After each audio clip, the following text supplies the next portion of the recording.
You're watching Capital City Sunday. Wisconsin is taking center stage this election cycle as the battleground state will feature several highly contested Senate and House races ahead of November.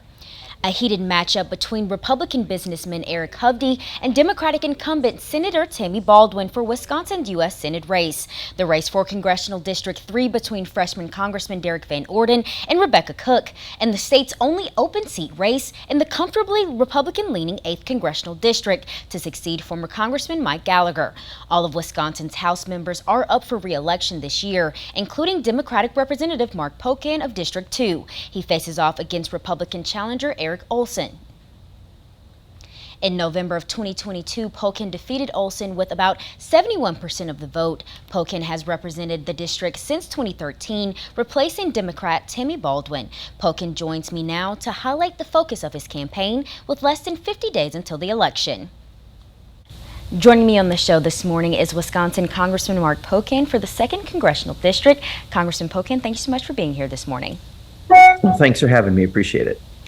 Representative Pocan, we've seen you out on the campaign trail supporting former Congressional District 3 candidate Katrina Shanklin prior to her loss to Rebecca Cook, and now supporting Rebecca Cook as the Democratic nominee. You've been on the campaign trail with former Democratic Representative Peter Barca for Congressional District 1. You were in Madison campaigning for the vice president, but you also have your own race this November. What has been a priority for you with less than 45 days until the election?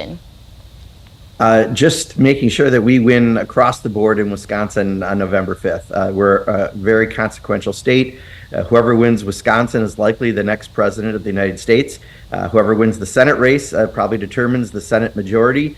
We have a chance to pick up House seats in Wisconsin and get the 4 seats we need to have the Democrats be in the majority. And we have fair maps for the first time to get a Democratic Assembly and Senate. So I think, the one thing I disagree with Governor Tim Walz about is he says we're going to sleep when we're dead. I'll sleep on November 6th, but until then, just getting around the state, getting around the district, and making sure that people know what's at stake and that they get out to vote. Your district is known to be a Democratic stronghold, but there are several other seats in the House and Senate up for grabs here in Wisconsin that could decide who gains control of Congress. Is there a concern at all that Republicans could seize the control of the House and Senate this year?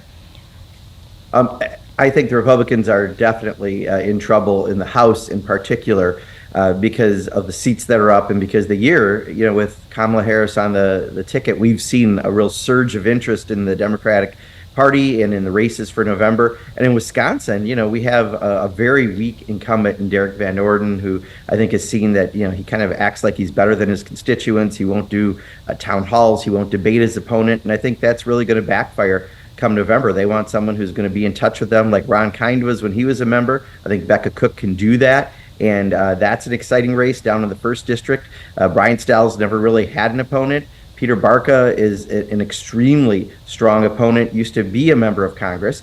He used to be the leader of the Democrats in the Assembly. You are facing off against Republican challenger Eric Olsen for a second time this year. What issues are top of mind for you on the campaign trail? Really, there's not much unique to this district that's not unique to the state of Wisconsin, right? Many people are just concerned about the future of the country. They see Donald Trump running, and the rhetoric and the hate that spews so often from some of the current political environment, that people just want to make sure we have a country that's going to respect everyone. And I think that's what you get with the Harris ticket. So I'm out talking about those issues. People are afraid they're going to lose access to health insurance. They're afraid that their taxes will go up while rich people's taxes go down under Donald Trump. They're concerned about a lot of the same things, whether it's Madison or Superior or Kenosha. I'm hearing a lot of the same refrain from people and concern.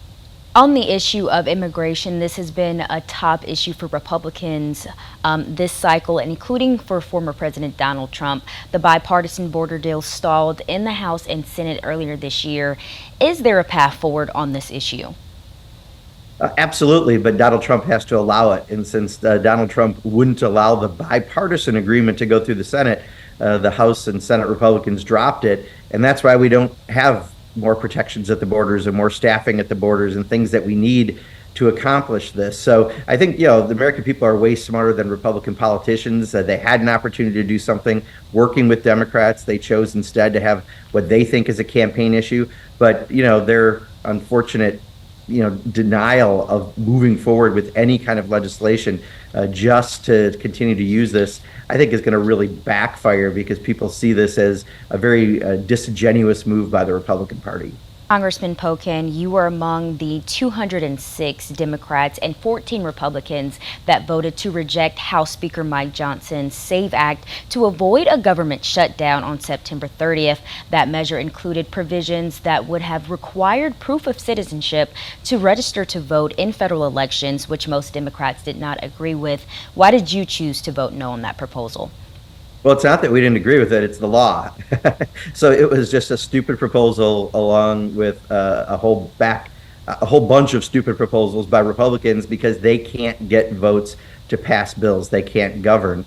So the far extremities of their party wanted to add this stuff to it. Some of them still didn't support it because it wasn't extreme enough. But, already you can't vote if you're not a citizen in this country, period, end of story. And to just stir it up when we're literally about 10 days before a government shutdown is irresponsibility at its worst. So I just want to see Congress work again. I think we can do that on November 5th by changing who's in control. But, we've seen this over and over. Last year, we passed 27 bills, the fewest since the Depression. The House majority, the Republican majority right now cannot govern. And this was just one more example of how they can't. What is the next step in that process for the House to get those appropriation bills passed? Before that deadline, have you spoken with any of your Democratic colleagues in the Senate as well on where they are in introducing their own individual stopgap measure as well?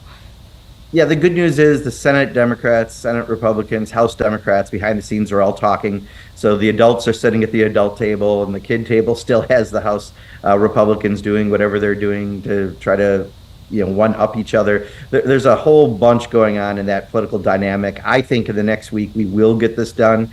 You can't have a government shutdown. It's very costly to the economy and to the American people. But in the meantime, I've got to watch, what they were doing. This week was anti-woke week in Congress while we still haven't passed a farm bill with a deadline coming up in budget bills. It's just part of the continued inability of the House majority Republicans to govern. And I think people get that. I've seen polls, they get it. And we're going to move forward and hopefully change a few of those faces in Wisconsin and make sure we can get more done. Representative Mark Pocan, Democratic incumbent for Wisconsin's 2nd Congressional District. Representative Pocan, thank you so much for joining us this morning. Thank you. Appreciate it.